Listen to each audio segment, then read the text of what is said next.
Actually, magandang investment itong hito mga ka-farmers dahil mabilis lang siya na lumaki at saka hindi siya masyadong magastos. And, hindi tulad ng mga baboy na kailangan mo talagang pakainin umaga at hapon. Pero dito sa hito, kapag bituka ng manok ang pinapakain mo, pwede kang mag-interval ng 2 hanggang 3 araw sa pagpapakain.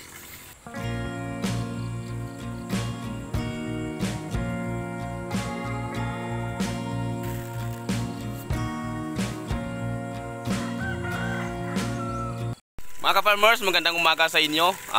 Nandito tayo ngayon sa ating fish pond at papakainin natin ang ating mga hito dito. Ang ipapakain natin sa mga hito natin mga ka-farmers ay floater lang muna dahil hindi pa tayo nakabili ng bituka ng manok para dito sa ating mga hito. So ang edad ng hito natin ito mga ka-farmers ay 3 buwan at kalahati na. At ipapaharvest na natin ito sa mid of February. Ito na yung second batch natin na pinakawalan dito. So yan, patuloy ang pagpapatubig natin dito gamit ang ating solar na water pump. Yan, kung makita po ninyo, kahit na hindi siya kalakasan pero nasustain niya ang fish pond natin dito at hindi siya huhupa. And then meron tayo dito mga farmers na floater na floater feeds para sa ating mga hito. Yan, pakainin natin sila.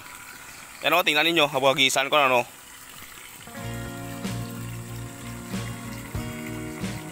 Yan.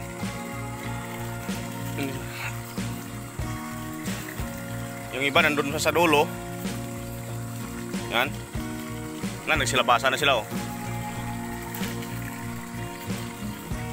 Yan. Dito mga ka-farmers, ang pinakawala natin ay 2,500 din. At yung mga maliliit, nung nag-harvest tayo dito sa kabila ay nilipat natin dito para lalaki pa sila. Yan. So ito, pwede nating harvestin sana pero gusto nating palalakihin sila para hindi naman tayo lugi. Dahil kung harvestin natin agad-agad, yung ratio na ay 1 kilo ay mga 7 piraso. So kailangan natin silang palakihin. Pabutin natin sila sa 1 kilo, mga 4 na piraso o 3 para hindi tayo lugi.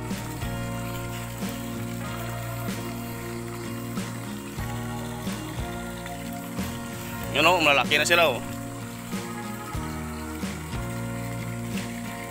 Yan.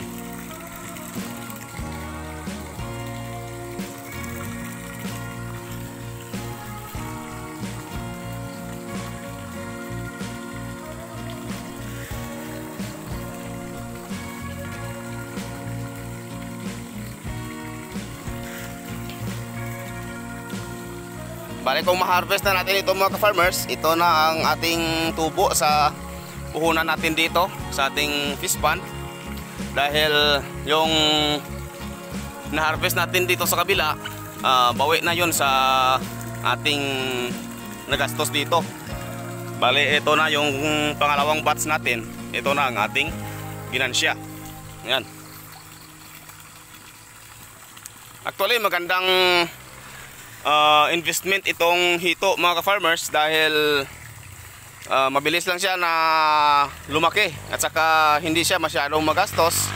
And then hindi tulad ng mga baboy na kailangan mo talagang pakainin umaga at hapon. Pero dito sa hito, kapag bituka ng manok ang pinapakain mo, pwede kang mag-interval ng 2 hanggang 3 araw sa pagpapakain. Pero kapag floater feeds naman, pwede na once a day kung malalaki na sila.